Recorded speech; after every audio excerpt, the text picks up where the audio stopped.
ಸರ್ಕಾರ weekend curfew ರದ್ದು ನಿರ್ಧಾರಕ್ಕೆ ಎಫ್ಕೆಸಿಸಿಐ ಸ್ವಾಗತ ಮಾಡಿದೆ. ಆರ್ಥಿಕ ಮುನ್ನಡೆಗೆ ಸರ್ಕಾರ ನಿರ್ಧಾರ ಸಹಕಾರಿಯಾಗುತ್ತೆ. ಹೋಟೆಲ್, ಸಿನಿಮಾ ಸೇರಿದಂತೆ ಹಲವು ವಲಯಗಳಿಗೆ ಆರ್ಥಿಕ ಹೊರೆ ಕಡಿಮೆ ಆಗುತ್ತೆ. ಕೊರೋನಾ ಮಾರ್ಗಸೂಚಿ ಪಾಲಿಸ್ತೀವಿ ಎಫ್ಕೆಸಿಸಿ ಅಧ್ಯಕ್ಷ ಐಎಸ್ ಪ್ರಸಾದ್ ಹೇಳಿಕೆ ಕೊಟ್ಟಿದ್ದಾರೆ. ಇನ್ನು ವೀಕೆಂಡ್ ಕರ್ಫ್ಯೂ ಹಿಂಪಡೆದಿದ್ದಕ್ಕೆ ಆಟೋ ಚಾಲಕರ ಸಂಘ ಕೂಡ ಸ್ವಾಗತ ಮಾಡಿದೆ. ವೀಕೆಂಡ್ ಕರ್ಫ್ಯೂದಿಂದ ಚಾಲಕರಿಗೆ ಸಾಕಷ್ಟು ತೊಂದರೆ ಆಗ್ತಾ ಇತ್ತು. ಶ್ರಮಿಕರ ಪರವಾಗಿ ನಿರ್ಧಾರ ತೆಗೆದುಕೊಂಡಿದ್ದಕ್ಕೆ ಆಟೋ ಮತ್ತು ಟ್ಯಾಕ್ಸಿ ಚಾಲಕರ ಸಂಘ ಸಿಎಂಗೆ ಅಭಿನಂದನೆ ಸಲ್ಲಿಸಿದ್ದಾರೆ. ಇವತ್ತೇನು ವೀಕೆಂಡ್ ಕರ್ಫ್ಯೂನ ತೆಗೆದುಹಾಕಿದ್ದಾರೆ, ಅದಕ್ಕೆ ವಿಶೇಷವಾಗಿ ನಮ್ಮ ಆದರ್ಶ ಆಟೋ ಮತ್ತು ಟ್ಯಾಕ್ಸಿ ಚಾಲಕರ ಸಂಘದ ವತಿಯಿಂದ ಸಮಸ್ತ ಚಾಲಕರ ಪರವಾಗಿ ನಾನು ಮಾನ್ಯ ಮುಖ್ಯಮಂತ್ರಿಯವರಿಗೆ ಧನ್ಯವಾದ ಅರ್ಪಿಸ್ತೀನಿ. ಮಂಡ್ಯ ನಗರದ ಕೆರೆ ಅಂಗಳದಲ್ಲಿರುವಂತಹ ಬಿಸಿಎಂ ಹಾಸ್ಟೆಲ್ ಅನ್ನ ಕೋವಿಡ್ ಕೇರ್ ಸೆಂಟರ್ ಮಾಡೋದಕ್ಕೆ ಜಿಲ್ಲಾಡಳಿತ ಮುಂದಾಗಿದೆ. ಕೋವಿಡ್ ಕೇರ್ ಕೇಂದ್ರಕ್ಕೆ ಬಿಟ್ಟುಕೊಡಲು ಅಂತ ಹಾಸ್ಟೆಲ್ ವಿದ್ಯಾರ್ಥಿಗಳು ಪಟ್ಟು ಹಿಡಿದಿದ್ರು. ಸ್ಥಳೀಯರು ಕೂಡ ವಿರೋಧ ವ್ಯಕ್ತಪಡಿಸಿದ್ರು. ಹಾಸ್ಟೆಲ್ನಲ್ಲಿ ಸುಮಾರು 150ಕ್ಕೂ ಹೆಚ್ಚು ವಿದ್ಯಾರ್ಥಿಗಳಿದ್ದಾರೆ. ಮುಂದಿನ ತಿಂಗಳು ಪರೀಕ್ಷೆ ಕೂಡ ಇದೆ. ಹಾಸ್ಟೆಲ್ ಬಿಟ್ಟುಕೊಡಬೇಕು ಅಂತ ಹೇಳಿದ್ದಾರೆ. ಬೇರೆ ಹಾಸ್ಟೆಲ್ನಲ್ಲಿ ಹೆಚ್ಚು ವಿದ್ಯಾರ್ಥಿಗಳಿದ್ದಾರೆ, ಅಲ್ಲಿಗೆ ನಮ್ಮನ್ನು ಕಳಿಸ್ತಾ ಇದ್ದಾರೆ. ನಮಗೆ ಓದ್ಕೊಳ್ಳೋದಕ್ಕೂ ಕೂಡ ತುಂಬ ತೊಂದರೆ ಆಗುತ್ತೆ. ಜಿಲ್ಲಾಡಳಿತ ಬೇರೆ ಕಡೆ ಕ್ವಾರಂಟೈನ್ ಕೇಂದ್ರಕ್ಕೆ ವ್ಯವಸ್ಥೆ ಮಾಡಿಕೊಳ್ಳಲಿ ಅಂತ ವಿದ್ಯಾರ್ಥಿಗಳು ಆಗ್ರಹಿಸಿದ್ದಾರೆ.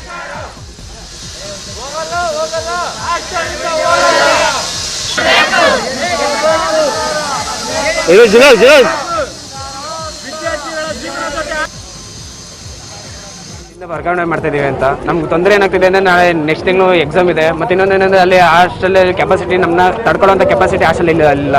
ಮತ್ತೆ ಇನ್ನೊಂದೇಂದ್ರೆ ಇಲ್ಲಿ ಎಲ್ಲಿರೋ ಹುಡುಗರೆಲ್ಲ ನೆಗೆಟಿವ್ ರಿಪೋರ್ಟ್ ಅಲ್ಲಿ ಇದ್ದಾರೆ. ಇನ್ ಕೇಸ್ ಅಲ್ಲೋಗಿ ಹೊರಗಡೆ ಓಡಾಡ್ಬೋದು. ಇಲ್ಲ ಏನೋ ಒಂದು ವಿಷಯದಿಂದ ಕೊರೋನಾ ಬಂತು ಅಂದ್ರೆ ಅಲ್ಲಿರೋರಿಗೆಲ್ಲ ಕೊರೋನಾ ಬರುತ್ತೆ.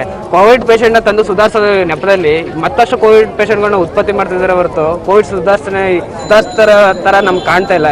ಇನ್ನೊಂದೇನಂದ್ರೆ ಕೋವಿಡ್ ಫಂಡ್ ಬರುತ್ತೆ, ಇಲ್ಲ ಸರ್ಕಾರಕ್ಕೆ ಮನವರಿಕೆ ಮಾಡ್ಕೊಳ್ಳಿ, ಇಲ್ಲ ಜಿಲ್ಲಾ ಪಂಚಾಯತ್ಗೆ ಮನವರಿಕೆ ಮಾಡಿ ನಮ್ಮನ್ನ ಶಿಫ್ಟ್ ಮಾಡ್ತಾ ಇದಾರೆ. ಮಾಡೋದ್ರಿಂದ ನಮ್ಗೆ ಅಲ್ಲಿ ವ್ಯವಸ್ಥೆ ಇಲ್ಲ ಅಂತ ಅಷ್ಟೇ. ಇಲ್ಲಿ ಕ್ವಾರಂಟೈನ್ ಬೇಡ ಅಂತ ಸರ್. ಬೇರೆ ಹಾಸ್ಟೆಲ್ ಬೇರೆ ಚೌಟ್ರಿಗಳು ಏನೇನ ಆಲ್ಟರ್ನೇಟಿವ್ ಇರುತ್ತೆ ಅಧಿಕಾರಿಗಳ ತಲೆಯಲ್ಲಿ, ಅದು ಮಾಡ್ಲಿ ದಯವಿಟ್ಟು. ದಾವಣಗೆರೆ ಜಿಲ್ಲೆಯ ಹೊನ್ನಾಳಿ ತಾಲೂಕಿನ ವಿವಿಧ ವಸತಿ ಶಾಲೆಗಳಲ್ಲಿ ಕೊರೋನಾ ಸ್ಫೋಟ ಆಗಿದೆ.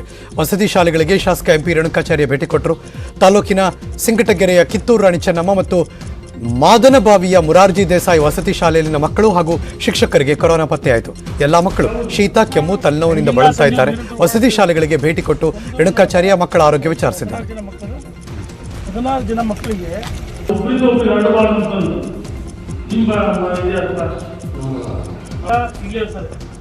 ತಕ್ಷಣ ಕೇಳಿದ್ರೆ ನೀವು ಕರೆ ಮಾಡಿ ಏನ್ರಿ, ಕರೆ ಮಾಡೋಕ್ಕೂ ಇಲ್ಲಿರ್ಬೇಕು.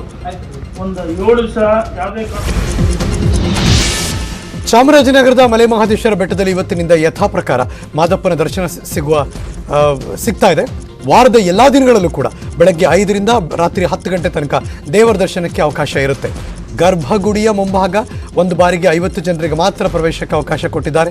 ರಂಗಮಂದಿರದ ಆವರಣದಲ್ಲಿ ಕ್ಯೂ ಹಾಗೂ ಕುಳಿತುಕೊಳ್ಳುವಂಥ ವ್ಯವಸ್ಥೆ ಕೂಡ ಇದೆ. ಯಾವುದೇ ಉತ್ಸವ ಸೇವೆ ಇರೋದಿಲ್ಲ. ಲಾಡು ಪ್ರಸಾದ ವ್ಯವಸ್ಥೆ ನಿಯಮಾನುಸಾರ ಇರುತ್ತೆ ಅಂತ ಮಲೆ ಮಹದೇಶ್ವರ ಸ್ವಾಮಿ ಕ್ಷೇತ್ರಾಭಿವೃದ್ಧಿ ಪ್ರಾಧಿಕಾರದ ಕಾರ್ಯದರ್ಶಿ ಜಯ ವಿಭವಸ್ವಾಮಿ ಮಾಹಿತಿ ಕೊಟ್ಟಿದ್ದಾರೆ. ಪ್ರಧಾನಿ ನರೇಂದ್ರ ಮೋದಿ ಇವತ್ತು ವಿವಿಧ ಜಿಲ್ಲೆಗಳ ಜಿಲ್ಲಾಧಿಕಾರಿಗಳ ಜೊತೆ ಸಮಾಲೋಚನೆ ನಡೆಸಲಿದ್ದಾರೆ. ಕೋವಿಡ್ ಪರಿಸ್ಥಿತಿ ಬಗ್ಗೆ, ಜಿಲ್ಲೆಗಳಲ್ಲಿನ ಕಟ್ಟುನಿಟ್ಟಿನ ಕ್ರಮಗಳ ಬಗ್ಗೆ ಪ್ರಧಾನಿ ಬೆಳಗ್ಗೆ 11 ಗಂಟೆಗೆ ವಿಡಿಯೋ ಕಾನ್ಫರೆನ್ಸ್ ಮೂಲಕ ಚರ್ಚೆ ಮಾಡ್ತಾರೆ. ಜಿಲ್ಲೆಗಳಲ್ಲಿನ ಕೊರೋನಾ ಸಂಖ್ಯೆ, ಕೈಗೊಂಡ ಕ್ರಮಗಳ ಬಗ್ಗೆ ಮಹತ್ವದ ಸಭೆ ನಡೆಸುತ್ತಾ ಇದ್ದಾರೆ. ವರ್ಚುವಲ್ ಮೂಲಕ ನಡೆಯುವಂತಹ ಸಭೆಯಲ್ಲಿ ಆರೋಗ್ಯ ಇಲಾಖೆ ಅಧಿಕಾರಿಗಳು ಭಾಗಿಯಾಗುವ ಸಾಧ್ಯತೆ ಇದೆ. ನಾಡೋಜ ಡಾಕ್ಟರ್ ಚನ್ನವೀರ ಕಣವಿಯವರ ಆರೋಗ್ಯ ದಿನೇ ದಿನೇ ಕ್ಷೀಣಿಸ್ತಾ ಇದೆ, ಗಂಭೀರ ಸ್ವರೂಪ ಪಡ್ಕೋತಾ ಇದೆ. ಧಾರವಾಡದ SDM ಆಸ್ಪತ್ರೆಯಲ್ಲಿ ಚಿಕಿತ್ಸೆ ಮುಂದುವರಿತಾ ಇದೆ. ಕೋವಿಡ್ ಪರೀಕ್ಷೆಯಲ್ಲಿ ನೆಗೆಟಿವ್ ಬಂದ ಹಿನ್ನೆಲೆಯಲ್ಲಿ ಕಣವಿಯವರನ್ನ ನಾನ್ ಕೋವಿಡ್ ICUಗೆ ಶಿಫ್ಟ್ ಮಾಡಿದ್ದಾರೆ. ವೆಂಟಿಲೇಟರ್ನಲ್ಲೇ ಚಿಕಿತ್ಸೆ ಮುಂದುವರಿತಾ ಇದೆ ಅಂತ ಹೆಲ್ತ್ ಬುಲೆಟಿನ್ನಲ್ಲಿ ಆಸ್ಪತ್ರೆ ಮಾಹಿತಿ ಕೊಟ್ಟಿದ್ದಾರೆ. ಕೊರೋನಾದಿಂದ ಜನ ತತ್ತರಿಸ್ತಾ ಇರೋ ಹೊತ್ತಲ್ಲೇ ಜನತೆಗೆ ಬೆಲೆ ಏರಿಕೆ ಶಾಕ್ ಕೂಡ ಎದುರಾಗಿದೆ. ಶೀಘ್ರದಲ್ಲೇ ಹಾಲು, ಕರೆಂಟ್ ದರ ಏರಿಕೆಯಾಗುವ ಸಾಧ್ಯತೆ ಇದೆ. ಇದರ ಬೆನ್ನಲ್ಲೇ ಈಗ ನೀರಿನ ದರ ಕೂಡ ಹೆಚ್ಚಳಕ್ಕೂ ಸರ್ಕಾರಕ್ಕೆ ಪ್ರಸ್ತಾವನೆ ಸಲ್ಲಿಸಲಾಗಿದೆ. 8 ವರ್ಷಗಳ ಬಳಿಕ ನೀರಿನ ದರ ಪರಿಷ್ಕರಣೆಯ ನಿರ್ಧಾರ ಮಾಡಿದ್ದಾರೆ. ಗೃಹ ಬಳಕೆಗೆ -16% ಏರಿಕೆ ಮಾಡಿದರೆ, ವಾಣಿಜ್ಯ ಬಳಕೆಗೆ -21% ಏರಿಕೆ ಮಾಡೋದಕ್ಕೆ ಪ್ರಸ್ತಾವನೆ ಸಲ್ಲಿಸಿದ್ದಾರೆ. ರಾಜ್ಯದಲ್ಲಿ ವಿದ್ಯುತ್ ದರ ಏರಿಕೆ ಅನಿವಾರ್ಯ ಅಂತ ಇಂಧನ ಸಚಿವ ಸುನೀಲ್ ಕುಮಾರ್ ಹೇಳಿಕೆ ಕೊಟ್ಟಿದ್ದಾರೆ. ಹ್ಯಾಕರ್ ಶ್ರೀಕೃಷ್ಣ ಬಗ್ಗೆ ಚಿಕ್ಕಬಳ್ಳಾಪುರದಲ್ಲಿ ಗೃಹ ಸಚಿವ ಆರಗ ಜ್ಞಾನೇಂದ್ರ ಮಾತಾಡಿದರು. ಶ್ರೀಕೃಷ್ಣನ ಖತರ್ನಾಕ್ ಐಡಿಯಾ ಕಂಡು ಗೃಹ ಸಚಿವರು ದಂಗಾಗಿದ್ದಾರೆ. ಶ್ರೀಕಿ ಅರೆಸ್ಟ್ ಆದಮೇಲೆ ಗೊತ್ತಾಯಿತು ಅವನ ಬುದ್ಧಿವಂತಿಕೆ. ನಮ್ಮಲ್ಲೂ ಅವನನ್ನು ಮೀರಿಸುವಂತಹ ಇರಬೇಕು ಅಂತ ಜ್ಞಾನೇಂದ್ರ ಹೇಳಿಕೆ ಕೊಟ್ಟಿದ್ದಾರೆ. ನಮ್ಮಲ್ಲಿ ಅಂಥವ್ರು ಇಲ್ಲ ಸರ್ ಅಂತ ಪೊಲೀಸರೇ ಅಸಹಾಯಕತೆ ತೋಡ್ಕೊಂಡಿದ್ದಾರೆ. ನಮಗೆ ಬಿ ಕೆ ಪ್ರಸಾದ್ ಶ್ರೀಕಿ ಗೊತ್ತಾಗುವವರೆಗೆ ಇಷ್ಟು ಬುದ್ಧಿವಂತರಿದ್ದಾರೆ ಅಂತ ಹೇಳಿ ಗೊತ್ತಿಲ್ಲ ನಮಗೆ. ಹಾಗಾಗಿ ನಮ್ಮ ಪೊಲೀಸ್ ಅವನಿಗಿಂತ ಮುಂದೆ ಇರಬೇಕಲ್ಲ, ಹಂಗಾಗಿ ಎಕ್ಸ್ಪರ್ಟೈಸ್ ಬಹಳ ಅಗತ್ಯ ಇದೆ. ಶ್ರೀಕಿ ಮೇಲೆ 100 times ಬೆಟರ್ ಜನ ಇದ್ದಾರೆ ಇದಾರ ನಮ್ಮಲ್ಲಿದ್ದಾರ? ನಮ್ಮಲ್ಲಿ ಇಲ್ಲ ಸರ್, ಇದ್ದಾರೆ ಬಟ್ ನಮ್ಮಲ್ಲಿ. ಯುಗಾದಿ ಹಬ್ಬದ ಹೊತ್ತಿಗೆ ಸರ್ಕಾರದಲ್ಲಿ ಕೆಲವೊಂದು ಬದಲಾವಣೆ ಆಗುತ್ತೆ ಅಂತ ಹೇಳೋ ಮೂಲಕ ಶಾಸಕ ಬಸವನಗೌಡ ಪಾಟೀಲ್ ಯತ್ನಾಳ್ ಹೊಸ ಬಾಂಬ್ ಹಾಕಿದ್ರು. ಮತ್ತೊಮ್ಮೆ ಬದಲಾವಣೆ ಜಗದ ನಿಯಮ, ಬದಲಾವಣೆ ಆಗದೆ ಹೋದ್ರೆ ಅದನ್ನ ಯುಗಾದಿ ಸಂಕ್ರಮಣ ಅಂತ ಯಾಕೆ ಕರಿಬೇಕು ಅಂದ್ರು. ಇನ್ನು ಮೀಸಲಾತಿ ವಿಚಾರವಾಗಿ ಮಾತನಾಡಿದ್ರು ಯತ್ನಾಳ್ ಅವರು. ಕೂಡಲ ಸಂಗಮ ಸ್ವಾಮೀಜಿ ನಮ್ಮ ಸಮುದಾಯದ ಪರವಾಗಿ ಹೋರಾಟ ಮಾಡಿದ್ದಾರೆ, ಸಮುದಾಯದ ಎಲ್ಲರನ್ನೂ ಕೂಡ ಒಗ್ಗೂಡಿಸೋ ಕೆಲಸ ಮಾಡ್ತಿದ್ದಾರೆ.